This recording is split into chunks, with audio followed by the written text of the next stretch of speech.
Are you sure you've seen real war in the movies? Forget everything. For decades, we've been fed cheap myths about the Reich's ideal weapons, which upon closer inspection turned out to be nothing like they seemed. Today, we are stripping the polish off Nazi legends to show the gritty truth about what Hitler's grandsons actually carried into battle in '41. This isn't a boring history lesson, it's a sensational forensic opening of the military archives. The German war machine made a frantic leap. Driven by the Führer's ambitions, German engineers created prototypes ahead of their time. Their weapons were considered the gold standard, aesthetic, precise, and devilishly effective. It was a true cult of steel and gunpowder. We are dissecting the Wehrmacht's deadly five, from pistols to machine guns, without censorship or unnecessary piety. There are no rankings here. Every weapon on our list was uniquely brilliant and uniquely flawed. We've laid them out for your convenience so you can immerse yourself step by step into this nightmare arsenal that became the symbol of the Blitzkrieg. But is it true that every Fritz at the USSR border was clutching that famous submachine gun from the movies? Or is this the greatest lie of the 20th century that you still believe? The answer will shock you in the next section. Ready to see the true face of war? Then let's move on. The ultimate cinematic myth is finally debunked. Why is the Schmeisser you've seen in every war movie not actually a Schmeisser at all? And how did this steel toy nearly leave an entire generation of German tankers without fingers? Get ready, because we are about to smash the Wehrmacht's biggest visual stereotype to pieces. This submachine gun is a pop culture icon, but here's a bombshell. Hugo Schmeisser had nothing to do with its creation. The true father of this weapon was Heinrich Vollmer. The MP40 was a breakthrough. No heavy wood, just cold steel and revolutionary bakelite plastic. Weighing nearly 5 kilograms and boasting a rate of fire of 600 rounds per minute, it seemed perfect. But there was a price to pay for that quality facade. The thin stock was constantly wobbling, and the lack of a barrel shroud turned the barrel into a red-hot poker. Soldiers literally burned the skin off their palms trying to hold this plastic masterpiece in the heat of battle. But if you think every Hans in 1941 was running around with this gun, you are a victim of propaganda. In reality, it was a luxury for the few. So what was every officer hiding in his holster, ready to pull the trigger when the submachine gun jammed? We'll tell you right now about the silent killer that tossed the legendary Luger into the dustbin of history. 1,200,000 units. That's not just a statistic, it's a verified conveyor belt of death. Why was the vaunted and elegant Parabellum, hunted by every collector in the world, ruthlessly kicked out of the army in favor of this angular monster? Now you're about to find out what real German pragmatism smells like when things get bloody. In 1938, a quiet coup took place in the Wehrmacht headquarters. The Walter P-38 was officially adopted. While the rest of the world admired the complex mechanics of older models, the Germans created the ultimate tool for war, nearly a kilogram of pure reliability in a holster. The pistol featured a 9mm caliber and an 8-round magazine. Its balance was so refined that even a terrified recruit could hit the mark. This weapon didn't demand tenderness, it was built to fire in the mud, snow, and dust of the Eastern Front. But don't rush to applaud the engineering genius just yet. This perfection came with a price, and it was a bloody one. It seemed like the perfect last-chance weapon, but German designers overcomplicated things once again. What was the hidden flaw in the safety catch that could kill the owner faster than an enemy bullet? We'll strip the Walther down to the last screw in the next block. Why, at the height of the war, could a brand new Walther turn into a useless piece of iron right in an officer's hands?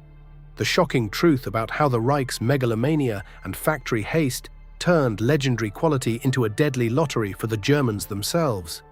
Despite a brilliant start, the P-38 quickly became a victim of its own popularity. When the front demanded millions of units, German pedantry cracked. The Walther's design was excessively complex for mass production under total war conditions. Due to the abundance of small parts and strict tolerances, the slightest defect turned the weapon into a temperamental toy. In late series produced under the reign of Allied bombs, the safety often had a mind of its own, and the trigger mechanism parts would snap from the slightest overheating. Soldiers whispered that cleaning this pistol was its own form of torture. And in the conditions of a Russian winter, its mechanism simply refused to work without special, scarce lubricants. But while the officers fussed over their finicky toys, the average infantryman, Hans, trusted his life to only one old lady. She was long, rugged, and remembered the trenches of the First World War. What was the secret of the weapon that fought through the entire war from the first day to the last? You're about to find out. 1.5 kilometers from death. How did a rifle from the previous century become the primary tool of the Blitzkrieg? From the fields of Poland to the burning ruins of Berlin. Forget about submachine guns. Right now, we're talking about the true master of the Eastern Front, which forced the enemy to hug the dirt long before they could even spot a helmet. If the MP-40 was the face of propaganda, the Mauser 98K was its hands. This was a deep modernization of the good old Mauser 98 that had been through the crucible of World War I. The Germans called it their first violin, while Soviet soldiers called it the German Mosin. Why? Because it was everywhere. An incredible sighting range of 1,500 meters and monstrous muzzle energy made it the queen of open spaces. It was as simple as a brick and as reliable as a Swiss watch. With this rifle in hand, the German infantryman felt in control as long as the engagement distance allowed him to keep his range. However, 5 rounds in the magazine against a tidal wave of Soviet troops was practically suicide. Or was it? Get ready to learn the terrible price every soldier paid for this vaunted reliability, and why Germans were left with numb arms after a battle. The shocking details of the Mauser's recoil in the next block. Why, after a serious engagement, were German soldiers literally unable to move their right arms? The dark side of the great rifle that the ceremonial chronicles kept hidden. This wasn't just a weapon, it was a literal bone breaker for its own owner. For the phenomenal stopping power of the Mauser 98K, one had to pay with their health. The powerful 7.92mm cartridge, combined with the rifle's relatively light weight, generated a wild, merciless recoil. After firing a full basic load, a soldier's shoulder would turn into one solid bruise, and his joints would begin to ache as if they'd been struck by a sledgehammer. But physical pain was only half the trouble. In the conditions of urban combat or a forest ambush, the Mauser became lethally slow. Having only 5 rounds and requiring manual cycling after every shot turned Hans into an easy target for Soviet soldiers armed with automatic weapons. While you're working the bolt, the enemy has enough time to empty an entire magazine into you. The Nazi command realized their infantry was drowning in its own slowness. They needed a miracle that would combine the power of a rifle with the fury of a machine gun. And they created something that changed the face of war forever. How was the world's first assault rifle born? The answer is coming up right now. Hitler's first wonder weapon, which arrived hopelessly late. How did Hugo Schmeisser's assault rifle, looking like a guest from the future, nearly turn the Reich's defeat into an endless meat grinder? Right now, you're about to see the grandfather of all modern automatic rifles, the one that made Soviet generals clutch their heads in panic. The STG-44 was a true technical explosion. While the rest of the world fought with either long-range but slow rifles or fast but spitting submachine guns, the Germans created the intermediate link. It was the first mass-produced weapon chambered for the 7.92mm Kurz cartridge. It hit far like a rifle and showered lead like a machine gun. Hitler blocked the development for a long time, considering it a whim, so the designers had to disguise the project as a submachine gun. When the Führer finally saw the STG in action, he was furious. Because it hadn't been created sooner. The weapon was incredibly effective, allowing a single soldier to suppress entire squads. But beneath the outward polish lurked monstrous problems. A weight of over 5 kilograms and a total lack of a foreign-forced soldiers to grab the red-hot magazine. And now, the most scandalous question in military history. Did Mikhail Kalashnikov steal the design from the Germans? Get ready, we're starting the genetic forensic analysis of legends right now. Copy or original? We are going under the hood of the STG-44 and the AK-47 to put a definitive end to the debate that has split the internet for decades. Did the Soviet prodigy steal secrets from a captive German genius? Now you will learn the truth that many are afraid to admit. Many armchair experts point to the visual similarity between the German Sturmgewehr and our AK, shouting about plagiarism. Yes, Hugo Schmeisser worked in Ijevsk after the war. That is a fact. But let's use logic and look inside. If you disassemble both rifles, it turns out they are as different as night and day. They have fundamentally different bolt-locking systems, different trigger mechanisms, and even different assembly methods.